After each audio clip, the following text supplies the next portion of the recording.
George, we're live in an exciting turn of events. The videos actually worked for me for once. Evening, everyone. I hope we're doing well. Happy Monday. I completely forgot what I was going to say. Yeah, we're going to talk about the easy game at the weekend and look forward to the Juventus game, and we might touch on some other stuff. Apparently, some games being moved to Meadow Park or something I've heard. So, yeah, we might talk about that if we have time. I'm going to introduce you to my guests. Now, the original person's back now. How you doing, Andrew? I'm original. Yeah, That's the first time I thought I was a rip-off. But yeah, greetings, everyone. Good evening, Gooners. I was going to call you like the fake George, like after you present him, but it's all happening, mate. I've heard Caldini, Macalos, everything's gone wrong. Talking about that, Jack, how are you doing, mate? I'm all right. I'm not too bad. I'm looking forward to Wednesday, actually, but I'm hoping the weather is going to start to improve slightly or maybe even warm up a tad. But I'm not bad. Although there might be a reappearance of Grumpy Jack at some point tonight. But I think there will be, especially if you're going on Wednesday. Yes, Thursday, of course. Yeah, so I travel down on the Wednesday. I think that's where the confusion keeps coming in. No worries. Laura, how you doing? I'm good, thank you very much. A lot better after the weekend with a great result for us. So happy with that one. Had a few vodkas on it. You did. Yeah, I think I left the Coronet about 8, 9. I think I don't know what time. To be honest. Your karaoke was really good. Like you're singing on the brilliant. Yeah, that was PM. It was only like I said, we have to rest the players against the small teams, Andrew. So Mel, how you doing? I'm all good. How are you? Yeah, I'm good. Good. And who else got? Sam, how are you? Yeah, late parents. Yeah, I'm good, thank you. No worries. Good to have you here. And have I forgot anyone? You forgot Paul. Yeah, I saving Paul. Save the best to last. Good save. Yeah, that's good. How you doing, Paul? Yeah, all good on this joyous day. Yeah. At least we ain't got to deal with sick in the toilet at this time of night. Very true. Very true. Yeah. Just a bit of context. So when I was at the game on Saturday. It was Saturday, wasn't it? I went to go to the toilet, and the first toilet we come across was just covered in sick at like 11:45 at midday. Wow. So, yeah. That was before the Tottenham steward started to piss me off. So yeah, we'll go, thank you to everyone who's watching so far. We'll start with the 3-point lane, as they call it. Andrew, I'll start with you. What was your thoughts going into the game? Did you think we'd start as quick as we did? I don't think you could actually, it was not the second fastest goal in WSL history. So I was really confident. Where we are and where they are. I mean, obviously it's Arsenal and it's Tottenham, but equally sort of where the current form of both teams, I was very, very confident. But no, that first goal, it was a thing of beauty, and just any tension that was there just quickly dissipated, didn't it? Because and I think that just, and you could just, it took any kind of jeopardy in the game was just taken out, and you could see Tottenham were just, it hit them hard. But no, I don't think I was expecting that quick, but very, very happy that it was that quick. Yeah, it was Russo, wasn't it? Yes, it was. Left foot. That's good. Yeah, I thought it was a good goal. Mel, what did you think about Russo's goal?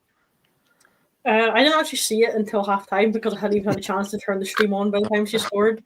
But when I eventually saw it, like, it's a great goal. But to take on the turn and take it first touch, especially with her left foot, I think in games gone by, we would have seen her either scream that straight over the bar or so far past the post, like it was going to go out for a throw-in. But it's good to see that she's finally sort of back on form and back to the Russo that we expect to see in our Cup.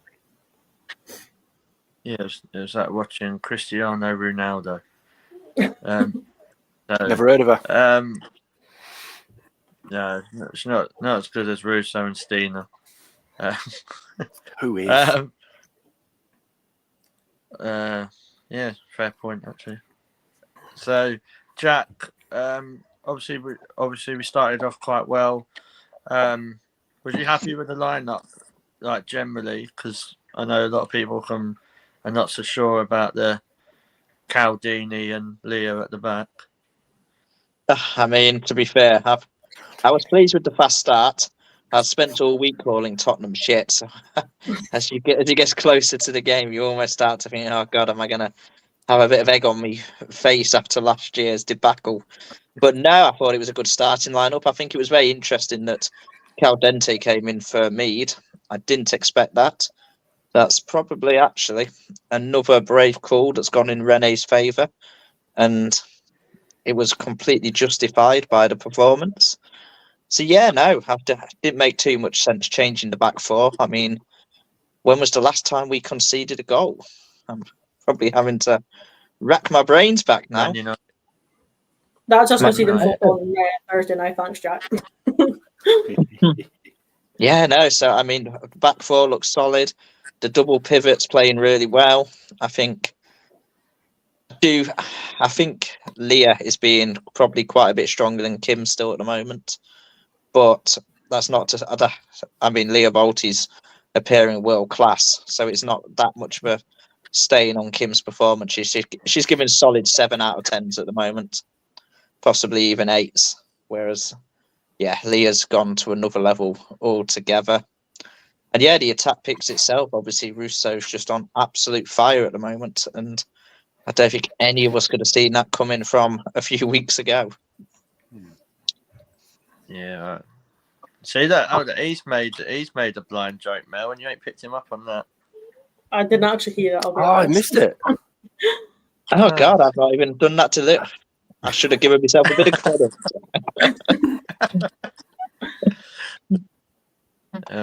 I will say something before we move on. There was I can't remember who it was. Someone was watching and said to me, "Do you think Jack sounds like Jason Manford?" Oh, okay. Yeah. I'll have to listen to that now. Yeah, but it's not actually Jason Manford that we've got on, so it's fine, guys. I think that's the only time I've ever been compared to him. To be fair, I will say that. I'm hearing it now, though, Jack. I'm hearing it. Jason, sorry, Jack. Sorry, which? See, I'm not I'm tall, confused. so I'm in Jack's part there. I don't hear it at all, but So Paul, going back to the Tottenham game, obviously we'll start with Frida, because I know Dorian loves Frida, even though he's not. He says he's not having her. But she keeps scoring, doesn't she? And what else are people wanting from her? Yeah, exactly. She's scoring goals. She's making good runs. She's making good passes. I think that the whole team just screams confidence at the moment, and that showed right from the off by getting that early goal. And I think it set us up as fans as well, just to keep us any nerves had gone from the stands, and we just kept going for the whole 90 minutes. But yeah, I think the whole team are just gelling well. Frida's doing exactly what she's there to do. So yeah, why change it when it's working? My only slight concern with the lineup not changing at all is, what if we suddenly get the dreaded injury list that we had a couple of years ago, and we've got other players sat on the bench that are not getting the minutes? Are they going to be able to fit into a team when they haven't played that many minutes alongside them? But other than that, so while it's not broken, don't fix it. Yeah, no, I agree. That's always been my issue about rotating, not playing the players as much like that are on the bench. But there's always Paul. We can bring her on. Oh, Yeah, don't. Oh no, you've. well, where shall I start there? Well, she wasn't even on the bench, so very disappointed there. That's the last I'll say on the matter tonight. Possibly. Is it?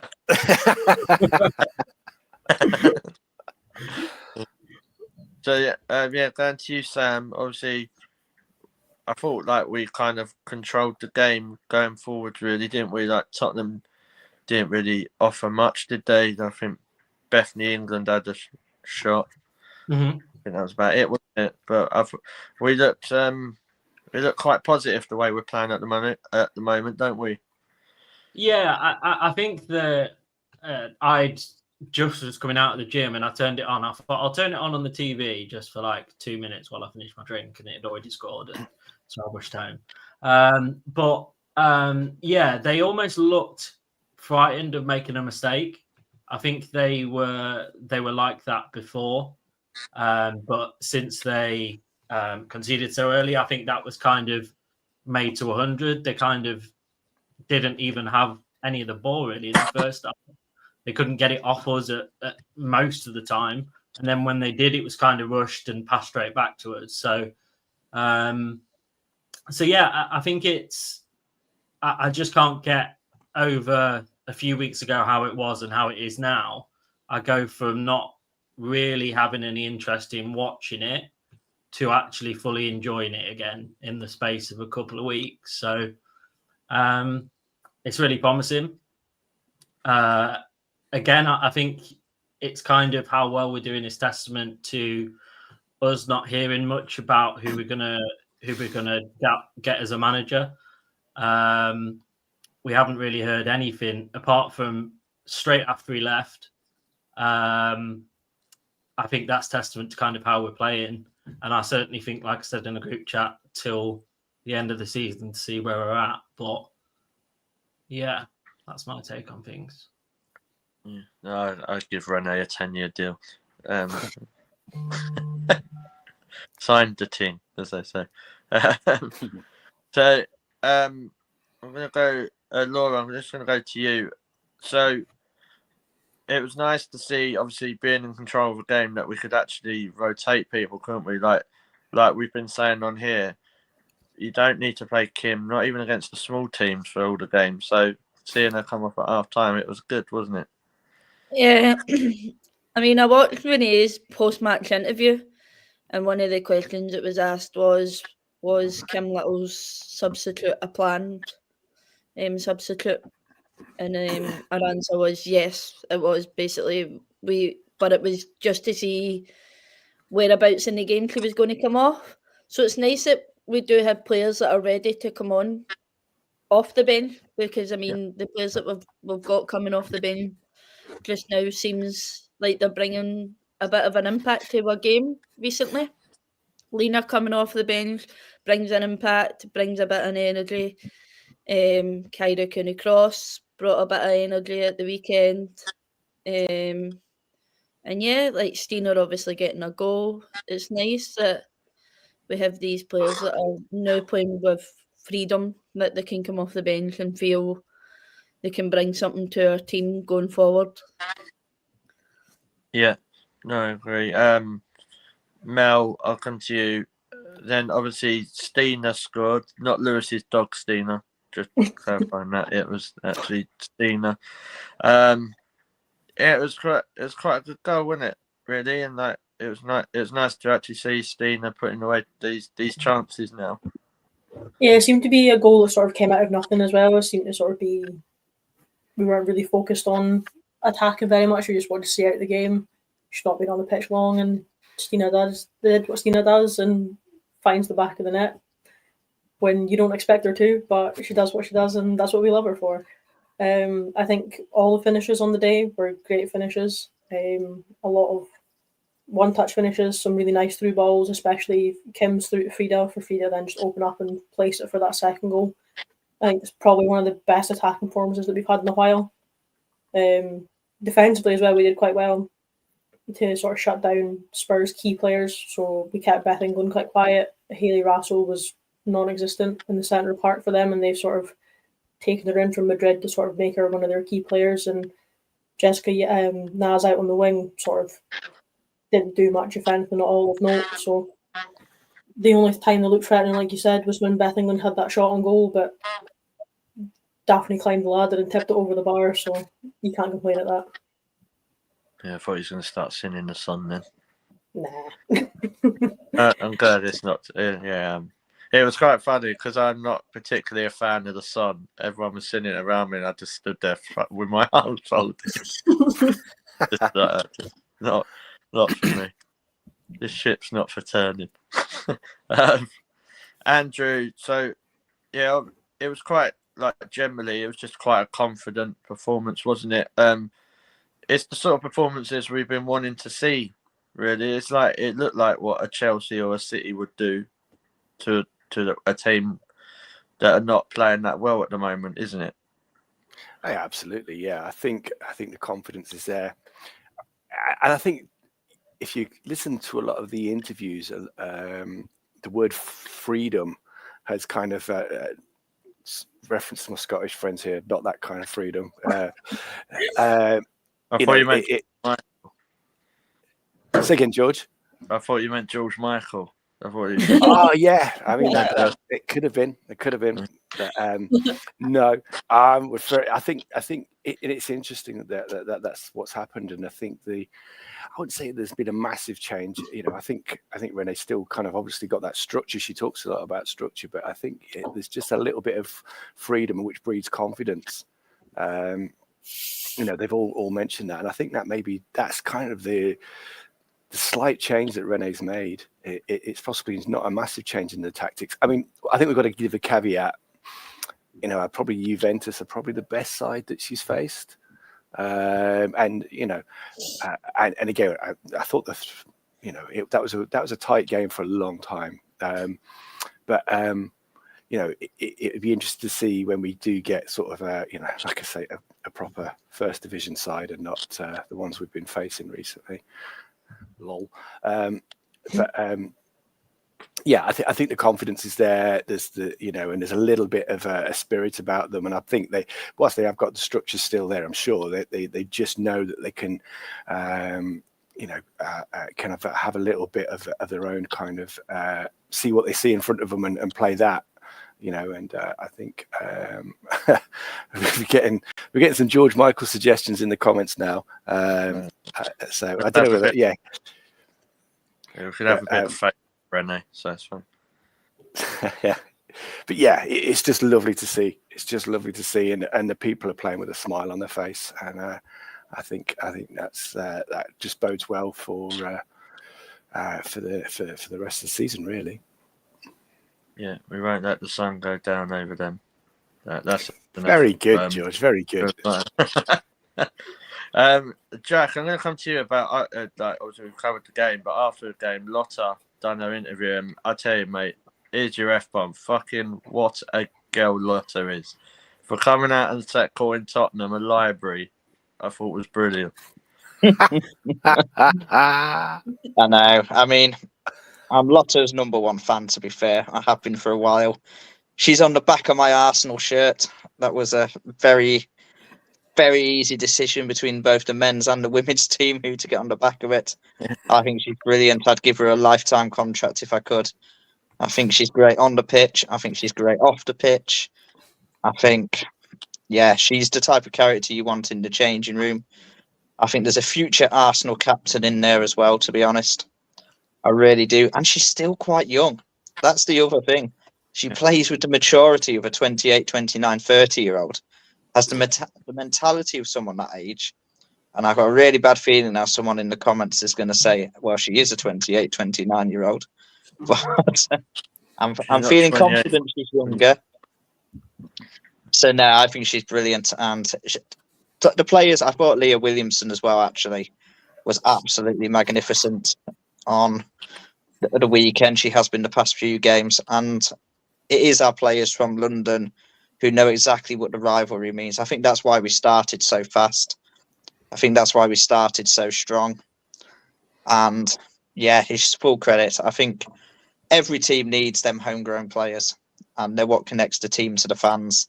And I think in football, we're increasingly seeing them players not exist anymore, partly due to the money, partly due to the structure and the absence of almost second team academy football, certain players just being swallowed up. So it is great to see every time Lotto gets on the pitch. It's just fantastic. And she deserves it as well. And I see every so often rumours that almost is Steph Catley coming in bad for her. She'll get her time and her place again. There's no way a defence stays fully fit for the full season. So her time will come, and we know with Lotto that she'll take it and be absolutely bloody hard to shift back out of that team again afterwards. Yeah. Do we have any comments, Mel? Apart from We George have a Michael. few. Never mind, Ask Jeeves. We have our own Ask James in the comment section tonight, who has fact-checked the fact that Lotto's 25. Oh god, I'm clicking on comments now as well. We have got quite a few. Darren's also says Thursday's going to be colder than a witch's tit, so you should wrap up warm, Jack. I've never heard that saying, but I'm quite a fan of it. To be fair, I do, however, have to say that you lot are pathetic. It's -1 here just now. There's snow on the ground, and I'm in shorts, so make of that what you will. Minus 4 in Glasgow right now. It's supposed to snow tonight and snow tomorrow. So yeah. It's not a fun time to be Scottish. You're so lucky that you've not got snow. I'll tell you what, I'd take the snow. We've got the tide coming over in Grimsby. Not down my street yet, but it's high tide and wind. Get the boat out.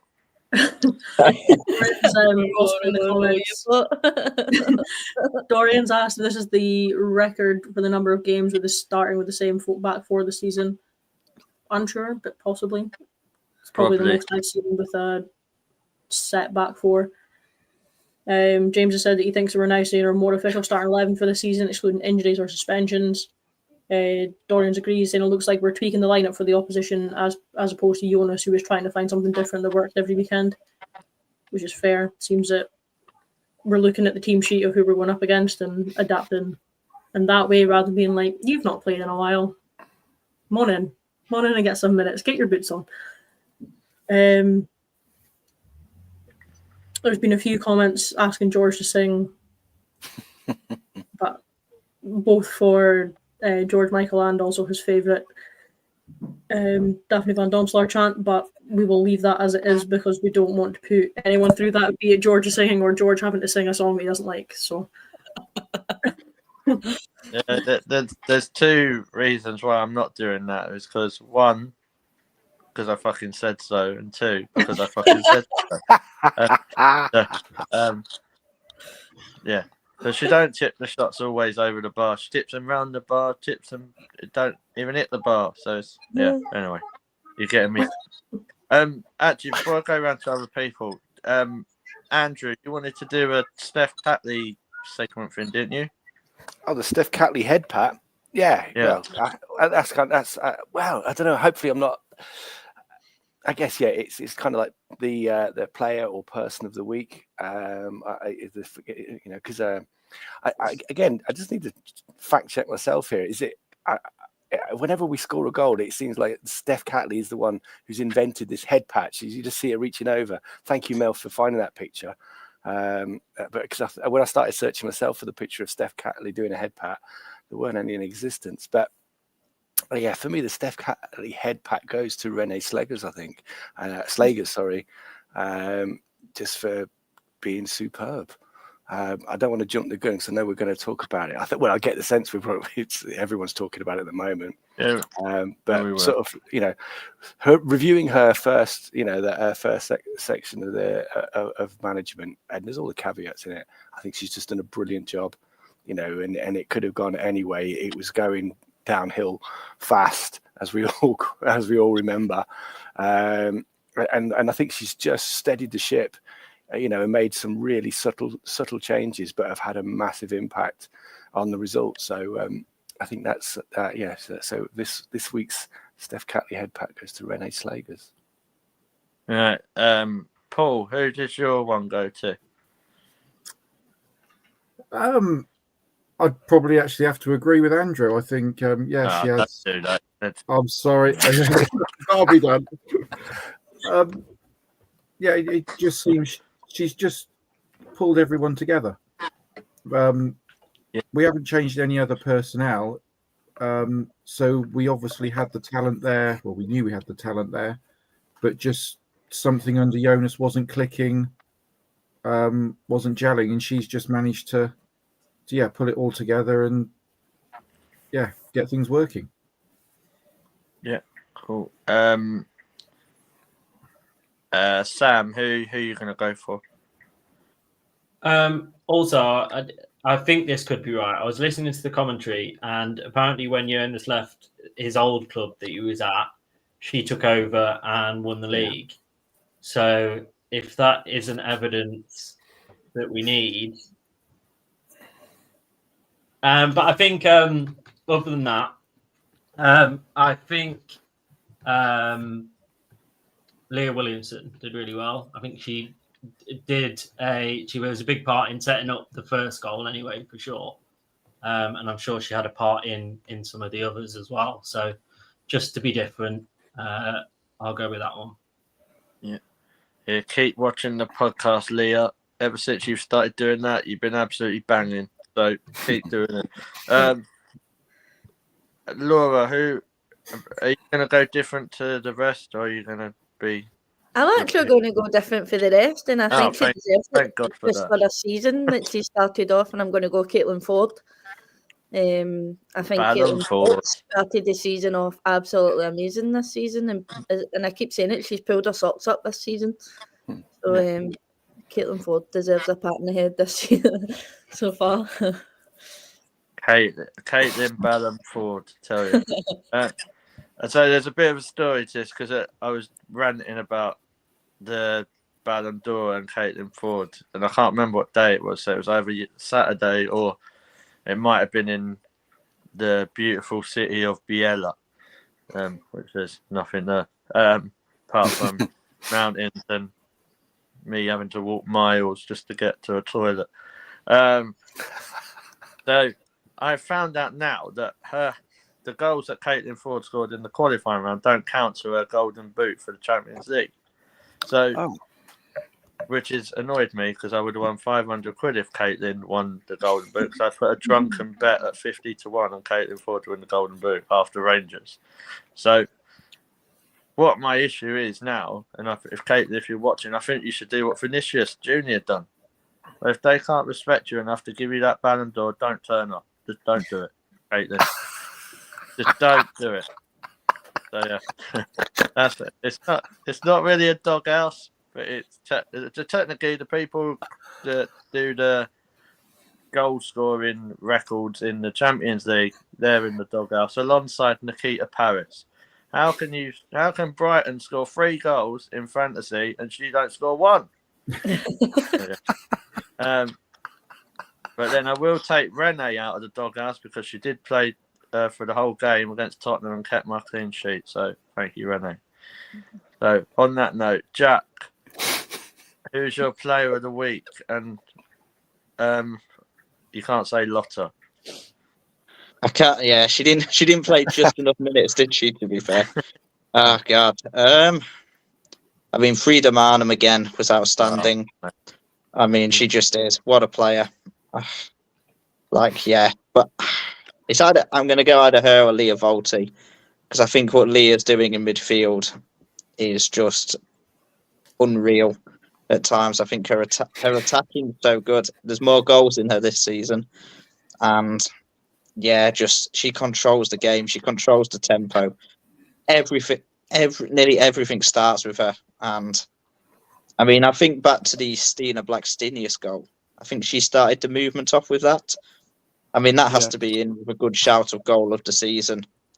To be honest, in the WSL, the passing movement to that was just absolutely outstanding. Yeah. Someone had just said to me, I do remember Nikita Paris in her Arsenal season. Yeah, I do. But I only brought Nikita Paris in this season because she was scoring goals. And ever since I brought her in, she hasn't scored fuck all. So, you know what, Nikita? It's time for you to go, I think, for fantasy. I'll tell you what, George, But then you'll just going to still be see ahead. W up front. So, because apparently that's all I do is copy him. George, you'll still be better than me. I've managed to build a fantasy football team with no Chelsea, Tottenham, Man United, or Manchester City players in it. Wow. And I who have you don't dare got? quite. Some real obscure names that I hoped might have good seasons. A lot of Brighton players and whatnot. But I fear for my position in the league. I've not quite dared look yet. Yeah. Just to She was clarify about She was Tottenham. hard. Oh, Yeah, go on. she's hard done to, wasn't she, when she was at Arsenal? She didn't get the playing time. Yeah. Yeah. But just something to remember as well, Tottenham are only 4 points away from getting relegated. And this wasn't actually a weird outtake. I think we might remember this. I actually said I would rather go to watch Tottenham get relegated than see Arsenal finish third. And someone tried to twist it by saying, what if Arsenal win the title? But that's not happening. So, yeah. Because then I haven't got to go back to the toilet bowl. Mel, who's your player of the week? I want to see if you nick my answer.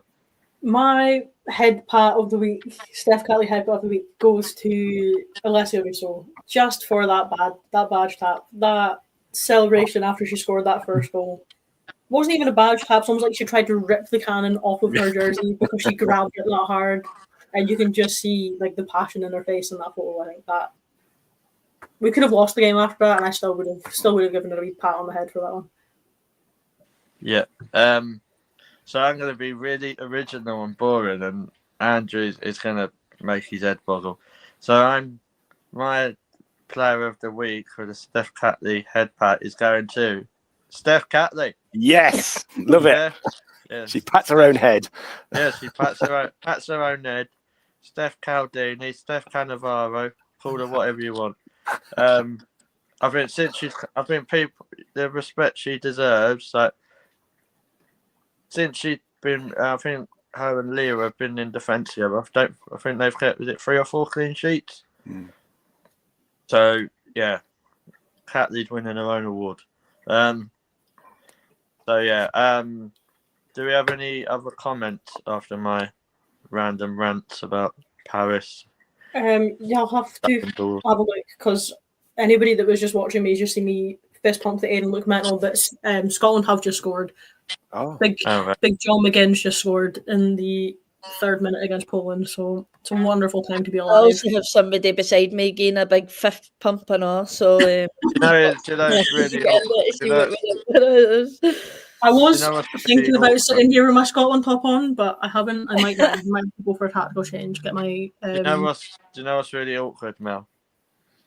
Right, I love you to bits, but I fucking can't stand John McGinn. Neither can I. But when he wears a Scotland top, he's the best thing since sliced. Same with Erin Cuthbert. When she wears that horrible blue of that London team, don't even know who she is. But when she puts on a Scotland top, again. We was talking about Erin Cuthbert in the Coronet. That was in the toddy. Me and her at Scotland games are like actual best pals. Like it's like she finds me in the crowd and just we're on the same wavelength. But at an Arsenal Chelsea game, I'm just standing flipping her off. We haven't actually had many comments since your rant, George. I'll be honest. Dan said that Lotta's badge tap after the 3rd goal sent everyone into a frenzy. Fair. I think he's meaning Leah's badge tap during the 3rd goal. Whoever tapped the badge. Play it the year for me. If you're going to tap the badge, have everything. Darren's also pointed out that Jack's bottom of the fantasy league. So, not to humble you, Jack, but Darren said it, not me. I was just reading it out. And James said that his head back goes to Katie McCabe for her standard North London Derby yellow card, which is fair because I won money on that. If you're going to put a bet on North London Derby, put a 5 on Katie McCabe to get a yellow. Easy money every time. That was a soft yellow, though. What rubbish. Yeah, I was about to say, I think that's definitely the softest yellow card like ever. Yeah. Cool. We'll go on to talking about we got Super Renee. I'll start with you. Actually, I'm going to start with Jason Manford. Yeah. Have you? Obviously, I know you've. I don't know. You flip flopped a bit, Jack, didn't you? A little bit, just a little bit. So, are you giving her to the end of the season? Because realistically, the games till the new year we have are the Champions League ones, and just Aston Villa and Liverpool away, isn't it? So they're all winnable games, would you say? Maybe apart from Bayern Munich. I'd be very tempted, I think, to give her a 1.5 year contract, I think. And that's probably partly caught up in the moment at the moment. And it could be why I should be kept as far away from a director of football job as possible. But I'm seeing a lot of European football at the moment, and especially a lot of female European football, and I'm not seeing any managers out there. I'm not seeing any outstanding candidates, and I do think, other than the likes of Emma Hayes, Sonia Bompastor, who have obviously both been at Chelsea and won't come across, there's not a great talent pool out there currently. I like having a female manager. I do think it's good, and I think it is going to have to come from someone who finds their way in a similar way to Mikel Arteta with the Arsenal men.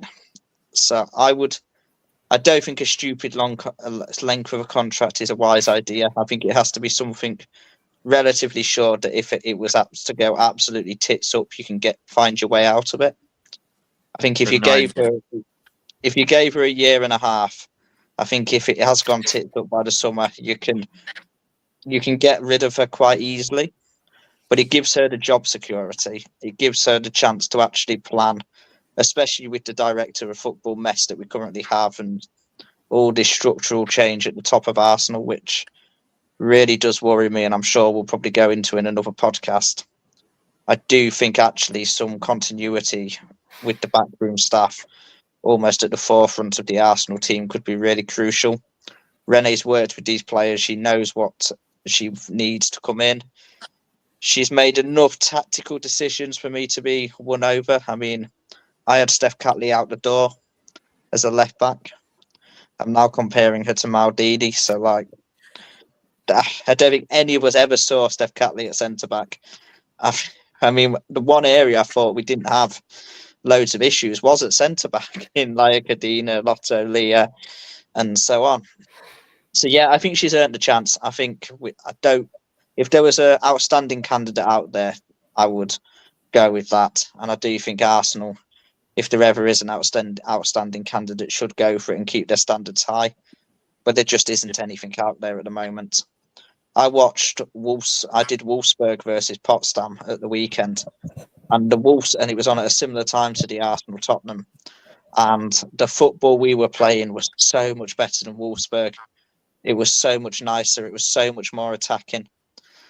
I then saw another game, I think in the Spanish league. I think it was Eibar women. I've probably not pronounced that correctly. Again, dreadful. Really, really poor. The only team that looked like they were playing better than us was obviously Barcelona. I mean, not much can be done about that with the midfield they've got. So yeah, give her a chance.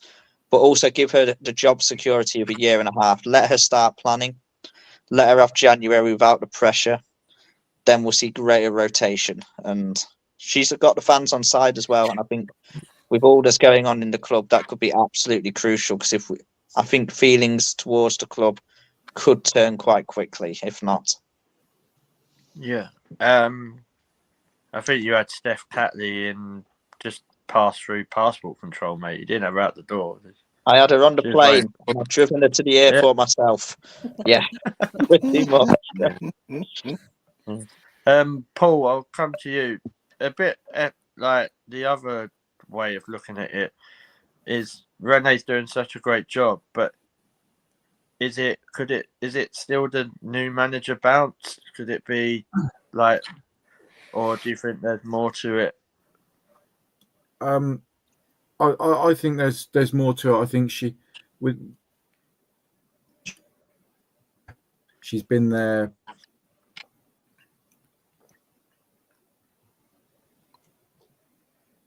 Oh, your big moment, Paul. You froze. Bit more control over the team, the lineups, and so on. But yeah, I just think she's getting them to gel together. I think she's got something there that's working. So yeah, like Jack says, give her a bit of security, give her a bit of time, give her January. She knows what might be missing from the team. There could be a couple of players going out. There could be a couple of players coming in. Just to shore things up and give her a chance. Yes, it could work either way, couldn't it? So, like, you think like now the positivity and the positive vibes that Renee's brought back to the club, if they bring a new manager in, do you think they're prepared setting them up to fail because there's going to be some big decisions that need to be made, like at the end of the summer, isn't there as well? Yeah, potentially. I do think it is worth it because I thought of it another way. As an assistant, you can't really make a massive amount of noise / decision. So she's probably been sitting there thinking, right, I know what needs to change about this. I know what players need to come in or the sort of player that needs to come in.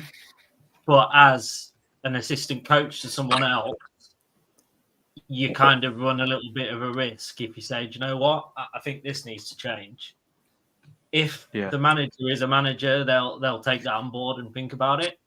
But it didn't particularly strike me as, I don't know. It's weird, isn't it? Because you think you know your manager and you probably absolutely don't. But I do think it's worth a go. I think what Jack said as I was listening to it, I wondered where the year and a half came from. I wondered where the half year. But it does make sense, as he explained it more, to give her that idea of how much time she has to bring in her ideas. I think you're probably right. I think it's tough to say whether it is that manager bounce because it was so bad. So anything better than how bad it was going to be okay. So I do think maybe we'll know that by the end of the year, because then you've gone way past the new manager bounce stage. So I think it's a lot of thinking about, isn't it? But I think it's worth the risk ultimately. Yeah. What do you think, Laura, about Renee? Would you do it to the end of the season and then reanalyze it? Because they don't need to rush into a decision, do they, really? I don't see the reason why they would need to rush to a decision to bring in a new manager at the moment. I'm going to say it as a woman perspective. I think it's an emotional thing for the women because it's a women manager. It's better for a woman to show their emotions more to a woman than it is a woman to show their emotions to a man.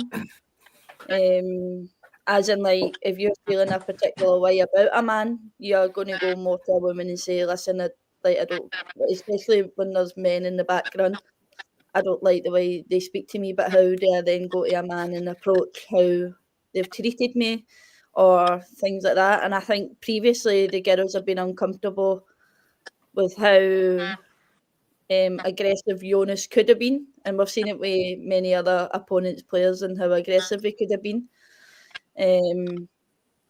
And from people I know that are in the background of Scotland, I'm pretty sure they told me that Pedro wasn't exactly the best person to approach either. So previously they've had aggressive managers. So is it a case of a women manager's come in, they've kind of thought, right, okay, we've got that women there standing up for us women on the pitch, and the emotions have turned. That's the kind of feeling I get as a fan watching it, that the emotions have kind of turned because it's a woman managing them at the moment, and she's recognised the emotions that the girls have went through recently. Yeah, cool. Mel, what's your views on Renee and that? And do you think? I know there's been a lot of talk at Arsenal that they're looking to separate. So when they bring the new director of football in, there'll be someone who works with just the men, the academy, and the girls. Do you think that's a good way moving forward? I'm unsure on that one. I think from what we've seen before, the women's transfers and backroom staff and that have always been like a second priority. We've always sort of had in mind who we've wanted, and we've never really had a backup plan.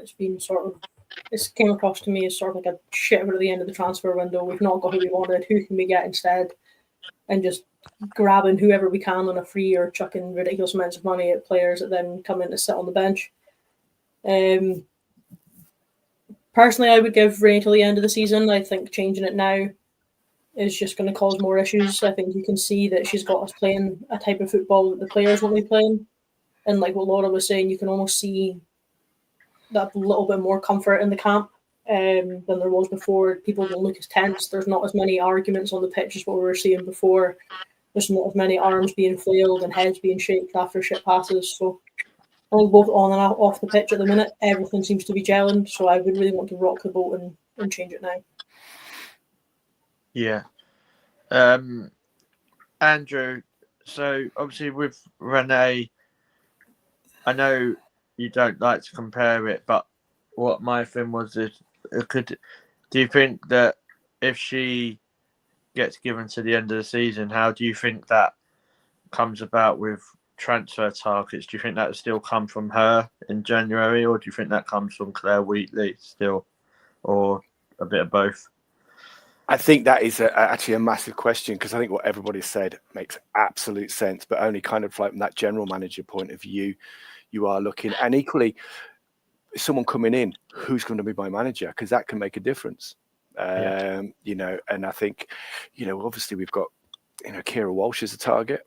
You know, she, you know, it might not make a difference, but I suppose it's not that, you know, I don't think anyone would be turned away by Renee. I think everyone's going to be impressed by her, but it's like, well, what if there's a manager that I don't like that you've got in, you know, and I think that's going to affect some of the decisions of incoming players. So it's, you know, I think that's the key as much as like you say, you know, who is the decision maker? Because, you know, Renee's not, I guess what we've seen at the moment is a small sample size, isn't it? And we do need to. I think you know, and I think, like, you know, like Mel was saying there, it's, if it ain't broke, don't fix it. You know, and you know, and just to go more what Jack was saying, it's like I've never known any of the last three Arsenal managers. I've never heard of them before that. But it's not like there's anyone's coming up with sort of like a genuine sort of like two or three that are you know, above them anybody else. So it's kind of like, it sounds like damning by faint praise by saying by default, you know, what's the worst we could do? But, you know, but yeah, I suppose that is my only worry is signings, as in, you know, incoming players might be a little bit worried about who the other manager could be. So I wouldn't be as strong as Jack's 18-month, but I would like to see her given till the end of the year. And see, yeah, because we need to see her against Bayern. We need to see her in the quarterfinals. We need to see her against Chelsea and Man City to see what she's like in that one. But yeah, who knows? Yeah. Jack, the final point I'll come to you is, do you think, obviously with the positive vibes that Renee's got at the club and brought us back to, do you think that the fan base would be a bit more backing of her if those big decisions with the certain players needed to be made, more than saying bringing someone in that they're not got that relationship with? Yeah, I don't think a new manager would come in and make the big decision straight away. I think when a new manager comes in, they get given pre-season, a chance to impress. Everyone comes in, clean slate, and then it almost pushes it back half a year, where these decisions tend to take a little bit slower. Just on Andrew's point, I think that's why I would do the 18 months in terms of the transfers. I think it's short enough to get to get rid if it really does go wrong. A year's compensation for a manager, and especially when you're looking at Arsenal, it isn't much money, especially compared to what's spent in other areas of the club. But it gives a player like Kara Walsh, they know actually they're going to have a full season with this manager, and it does give the comfort. It allows her to make the decisions. I don't think if she's not given long enough, I can't see her making or having the confidence to make them decisions, because it must be in the back of her mind, well, who am I making these decisions for? And could we see short-term fixes over sort of long-term, more structural changes, which we do still probably need. I don't think all of our issues have gone away. I do think some of this probably is new manager bounce, boost of confidence, fresh ideas, and there probably are still problems that we're almost blinded to currently in the good form. But Renee will know that, and I think that's why she needs to be given the time. If there was any manager jumping out at me, I would absolutely be willing to look at it. But there isn't anyone who at all inspires me out there currently, or anyone who I'm gravitating towards. And I like the Renee story, being a youth player at Arsenal. She's been in football, and especially football in the Netherlands, where she's seen the growth of it in the Netherlands. She's not that long out of being a player, which I can imagine probably to some of the current. I mean, she must have nearly played with Kim Little, surely at that point. But it'll make her more relatable. I think she probably understands the changing game a little bit more. So I think you've just got to give her a chance and give her the time. It's the only way that there's going to be the growth of new female managers in the game as well. Yeah, no, I agree. What I think as well is that, like you said, there's no one else. Not because there's no one else out there. That's why we should have her. But like realistically, there isn't anyone. Like I don't see Emma Hayes coming back from America. Which annoyingly I would hate that, but that's the level of managers you're probably wanting to attract, isn't it? But yep. And I would absolutely hate that, but because I found out she was a Tottenham fan as well. What? Yeah. Christ, it gets worse. Yeah. I'd still take her. Do you know what? She's a winner. Yeah, which is surprising for a Tottenham fan. So, yeah, I agree, Andrew. I think it's the time she spent in her early career at Arsenal that must have turned her that way. Yeah. If you ask me. Champions League winner with the Arsenal. She didn't do that with Chelsea, did she? Nope. Apparently not. We'll move on to the Juventus match on Thursday. For some of us that don't know what day it's on. So yeah, Sam, I'll start with you. Basically, Sam's gone. Oh, is he? All right. I won't come to you then. I will go to Andrew. You're on the spot. Sam's back. No, he's not. What a dickhead. Fair. Andrew, I'll come to you. It's quite an important game, isn't it? Actually, because I think if we might have got this wrong, if we win, I think we're near enough.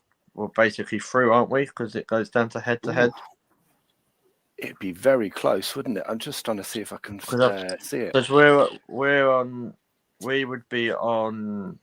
We'd be on 9. If we beat Juve, they'd be on 3, even if they won the next 2. I think I'm sure someone said in Turin that it goes down to head, not goal difference. Jack, you might be able to clarify that.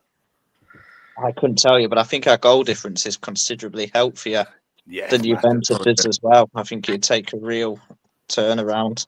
Yeah, we're +4, they're -5 at the moment. So, but I think you're right, George. Yeah, it always was going to be these 2 games. I felt that they were going to be the one.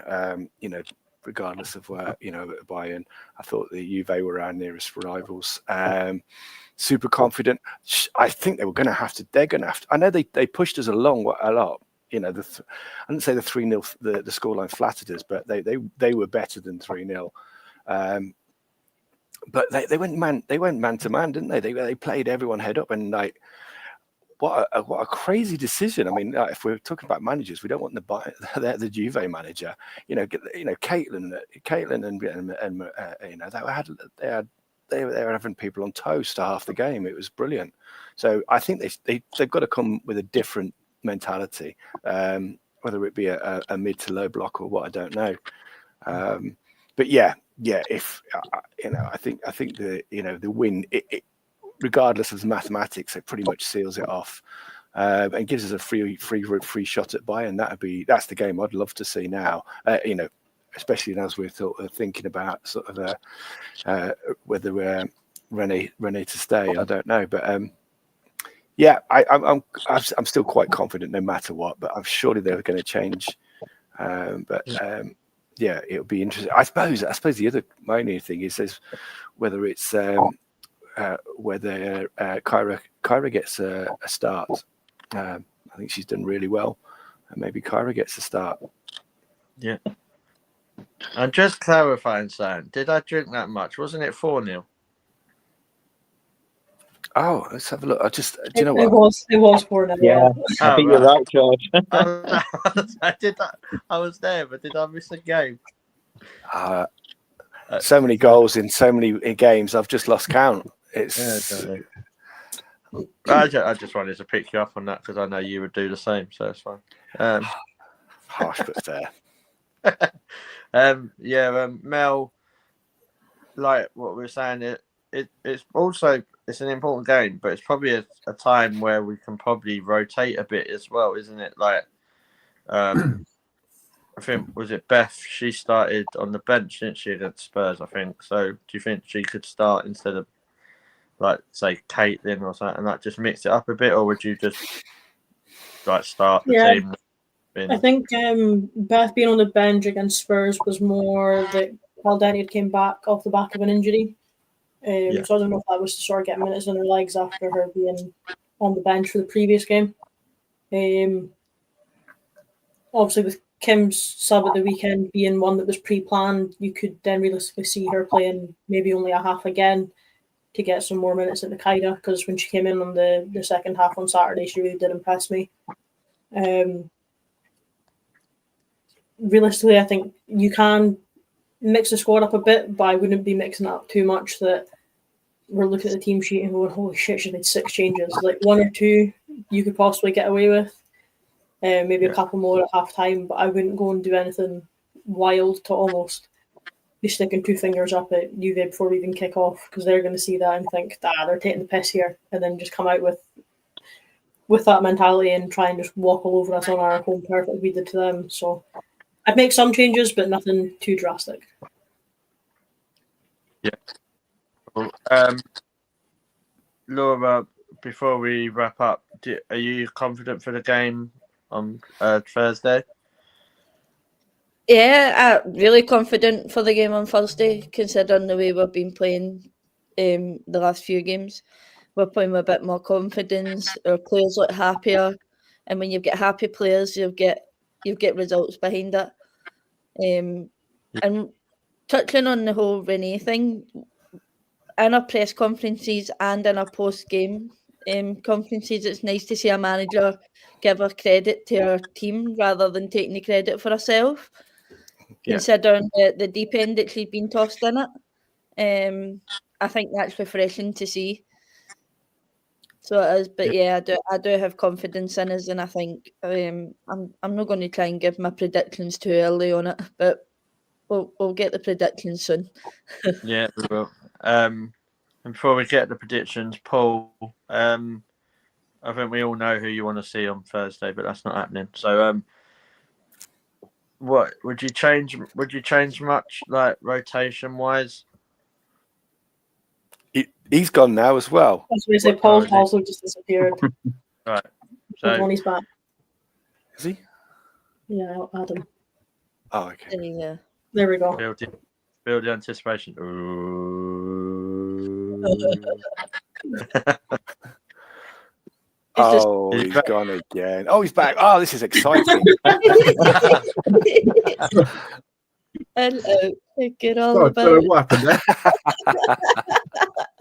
there? We're gonna start sending it. You have to go through your question again there, George. I don't think Paul actually heard it.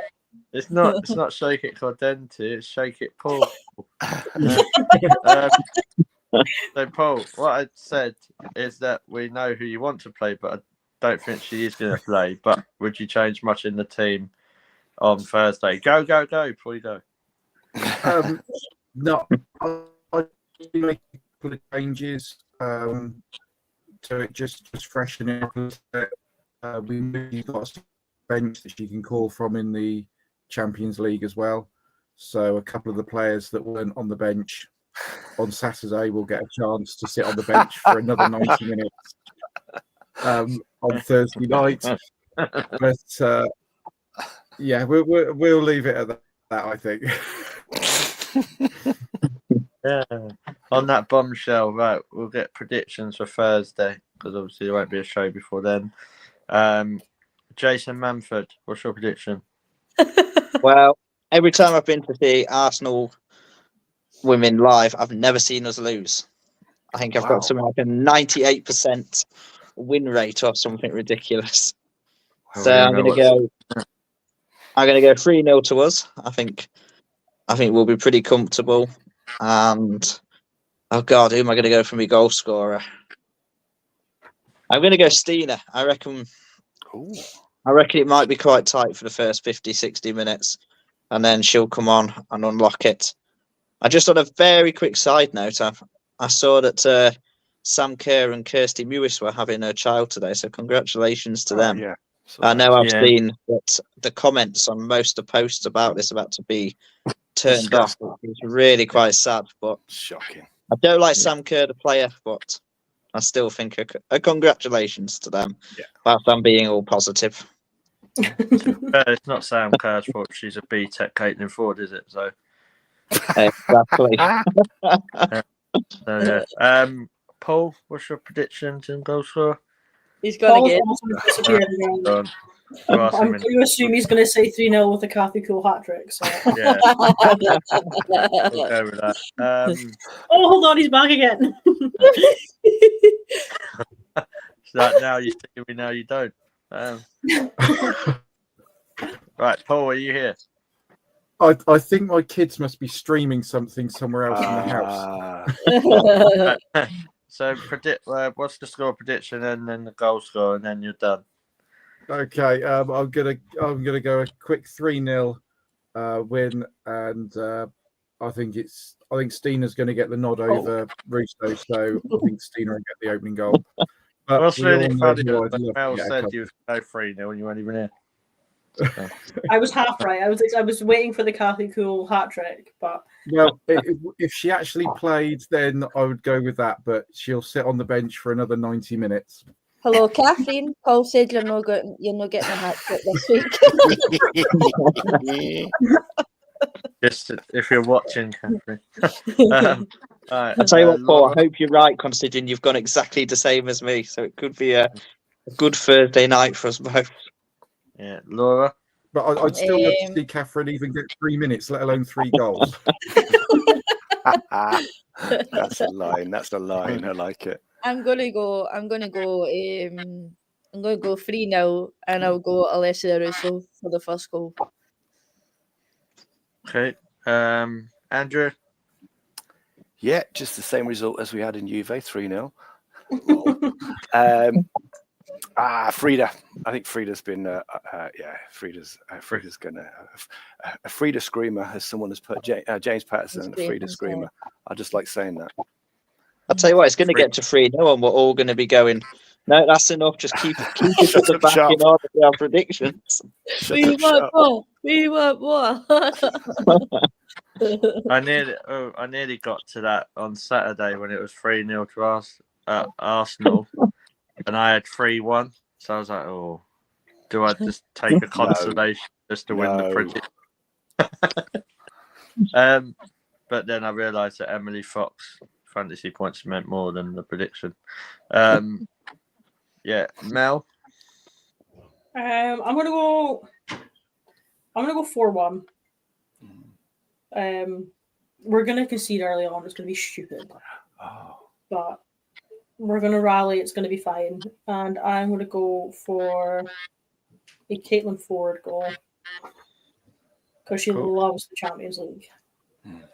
Yeah, when they let her goals stand, that is. Have I forgot anyone? No, you're all good. No. Right. I'm gonna go for bucket 5-0. Cadente first goal for. So yeah, that is the show, guys. Thank you for all coming on. So thank you, Paul, if you're still here. Yeah, I'm still here. Oh, brilliant. Just to say we have been uploading some videos onto the Facebook and Instagram pages from Tuesday. Yeah, I appreciate that. Andrew, thank you as always. Brilliant. My pleasure. Cheers all. Good night, Gooners. Yeah, Jack, thank you, mate. I'll see you on Thursday. Yeah, no, I'm looking forward to it. It'll be good to be back, and I'm sure we'll have another positive week on the pitch. Never convinced off the pitch, but I'm sure he'll be good on it. And Laura, thank you as well. Thank you very much for having us on, and I'll be thinking about you all when you're sitting in the cold on Thursday night. It'd be like a summer's day for you, wouldn't it? So Yeah, it always is. Shorts and t-shirt weather for me, that's what that is. yeah. Mel, thank you. That's a show won't be possible without you, so thank you. No problem. Thank you for once again letting me come on and ramble nonsense. That's fine. We get that when we send voice notes to each other, so it's much as well just do it on a podcast. And I will say, I know he's not here, but thanks to Sam for coming on.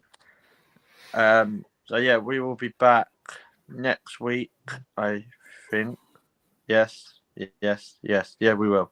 So yeah, please like the show, hit that subscribe button, really helps, and keep sharing. And come on, you Gunners.